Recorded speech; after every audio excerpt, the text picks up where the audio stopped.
So we've done the big recruitment, and that I agree that with a bit of planning and being more professional.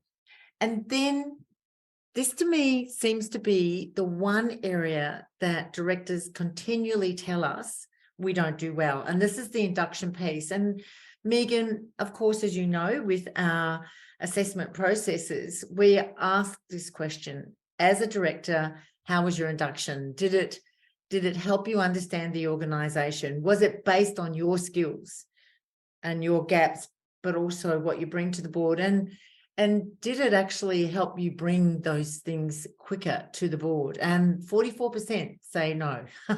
That's huge. So tell us about some of your insights for induction and what you've learned. Yeah, so look, that number is that 44% is frightening, but unfortunately not really surprising to me. It is an area where I think a lot of boards don't spend enough time. And I'd say from the other side as well, I think that new directors going onto a board don't necessarily spend a lot of time, or at least enough time really understanding what they're getting themselves into. And I might just go back for a moment, because the biggest question, I went through this with a recruiter when I was doing some work around recruitment and retention of staff. And this person says to us as an executive team, so when does the induction process start?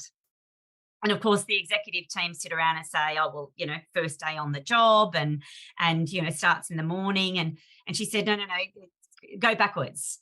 And so we say, oh, it starts with the signing of the contract. And she said, go backwards. And the reality is that your induction program starts the minute the recruitment process starts, because the tone that is set through how that process is handled is part of the cultural setting of the organization. And it's the way that a new director will view your organization, view how they're expected to behave, view how they're expected to interact and engage with your organization.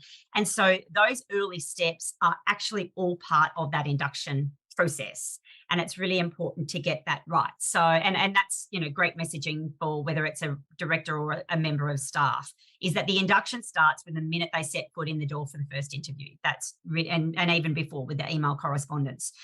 Are you on time? Are you timely? What type of language do you use? How much do you follow up? Like, these things all sit with culture.